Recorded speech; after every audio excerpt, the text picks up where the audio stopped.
చాలా బాగుంది. దీంట్లో థ్రోట్ క్యారెక్టర్ చేయడం చాలా సంతోషంగా ఉంది. చోటా కేసీఆర్ మదర్ గా నటించడం, ఆ ఎమోషన్స్ ని ఒక క్యారెక్టర్ లో లీనమైపోయి పండించడం నిజంగా చాలా సంతోషంగా ఉంది. అంటే లొకేషన్ లో ఉన్నప్పుడు మా క్యారెక్టర్ వరకే మాకు తెలుస్తుంది. ఇప్పుడు సినిమా చూస్తుంటే ప్రతి ఒక్కరూ ఎమోషనల్ అయ్యారు, ప్రతి ఒక్కరూ కంటతడి పెట్టారు.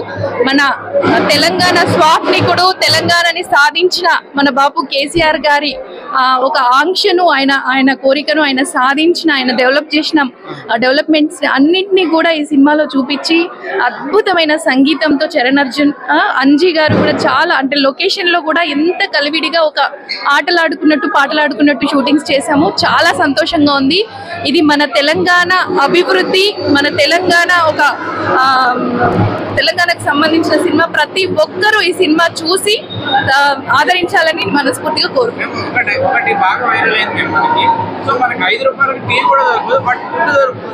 అంటే మన కేసీఆర్ గారు అలాంటి పథకం పెట్టి ఎన్నో పథకాలు పేద ప్రజల కోసం, ఎన్నో పథకాలు. ఇప్పుడు 5 రూపాయల భోజనం, రిక్షా వాళ్ళు, చిన్న చిన్న వ్యాపారాలు చేసుకునే వాళ్ళు, ఉద్యోగులు ఎంతో మంది. అంటే ఇప్పుడు మన సినిమాలో చూపించినట్టు వాళ్ళ దగ్గర డబ్బులు లేక కూడా ఏదో సాధించాలని వచ్చే వాళ్ళకు కూడా వాళ్ళకి అన్నం పెట్టే ఒక అన్నపూర్ణ పథకం. నిజంగా ప్రతి ఒక్క పథకం కూడా చిన్న పిల్లల నుంచి ముసలి వాళ్ళ వరకు వాళ్ళని ఏ రకంగా నేను ఒక కొడుకునవ్వాలి, ఒక అన్ననవ్వాలి, ఒక తమ్ముడినవ్వాలి, ఇట్లా మన బాపు కేసీఆర్ గారు నిజంగా ఆయన ఆలోచనలకి హ్యాట్స్ ఆఫ్. ప్రతి ఒక్కరూ ఆయనని గుండెల్లో పెట్టుకొని ఆరాధిస్తున్నారు. అది ఈ పార్టీయా, ఆ పార్టీయా, ఏ పార్టీ అని కాదు.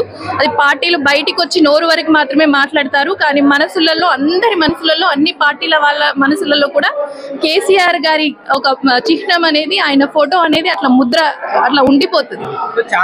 మనం ఒకటి చెప్పుకోవాలంటే తెలంగాణ అంటే కేసీఆర్ గారు అంటే తెలంగాణ. సో ఫైనల్ గా ఆడియన్స్ కి ఏం చెప్తారు? ఆడియన్స్ కి అది కేసీఆర్ అంటేనే తెలంగాణ, తెలంగాణ అంటేనే కేసీఆర్. కేసీఆర్ అనే ఒక పేరుతో వచ్చిన సినిమాని, ఆయన చేసిన అభివృద్ధిని, ఆయన అంటే నేను ఇందాక చెప్పినట్టు ప్రతి ఒక్కరి మనసులో ఎలాంటి ఎమోషనల్ గా ఫీలింగ్ ఉంటుందో దాన్ని బయటికి చూపిస్తున్నారు. కాబట్టి తప్పకుండా ప్రతి ఒక్కరి సినిమా చూడాలని ఫ్యాన్, ప్రతి అభిమాని వచ్చి ఈ సినిమాని ఆదరించాలి. హీరో రాకేష్ గారు కానీ, వాళ్ళ ఆవిడ కానీ చాలా బాగా యాక్ట్ చేశారండి. ప్రతి ఒక్కరు ఈ సినిమాని చూసి చిన్న సినిమాలను బాగా ఆదరించండి. Thank you so much. చాలా కష్టపడి తీశారు రాకేష్ గారు. సో ఆడియన్స్ కి ఏం చెప్తారు? చిన్న సినిమాలను మనం ఎంకరేజ్ చేయాలండి. ప్రతి సామాన్య మానవుడు ఖచ్చితంగా చూడాల్సిన సినిమా. కేసీఆర్ అభిమానులు మాత్రం ఖచ్చితంగా చూడాలి. ఇప్పుడు కాంగ్రెస్ ని ఎందుకు గెలిపించామా అని ప్రతి ఊర్లో ఉన్న ప్రతి ఒక్కరూ బాధపడుతున్నారు. మళ్ళీ ఈ యొక్క సినిమా తోటి మనం ఈ యొక్క ఉద్యమాన్ని మళ్ళీ స్టార్ట్ చేయాలని కోరుకుంటున్నాను. అవునండి, ఖచ్చితంగా ఏడ్ చేసాము. అందరికి కన్నీళ్లు కూడా వచ్చేసాయి. ఎక్కువ ఎక్స్పెక్ట్ చేసిన దానికంటే మంచిగా తీశారు మూవీ. ప్రతి ఒక్కరు చూడాలండి అందరూ. ఇప్పుడు కేసీఆర్ గారు లేని లోటు చాలా ప్రతి ఒక్కరు మిస్ అవుతున్నారు. విలేజ్ లో మాత్రం ప్రతి ఒక్కరు కేసీఆర్ ఎందుకు రాలేదా అని బాధపడుతున్నారు. కాంగ్రెస్ వచ్చి కనబడుతూనే ఉంది కదండి, కరెంటు కోతలని. ఖచ్చితంగా మళ్ళీ మన కాంగ్రెస్, మన టీఆర్ఎస్ వస్తుంది. ఖచ్చితంగా మళ్ళీ మన పూర్వ వైభవం వచ్చేస్తుంది. మన బాపు కేసీఆర్ వచ్చేస్తారు మళ్ళీ.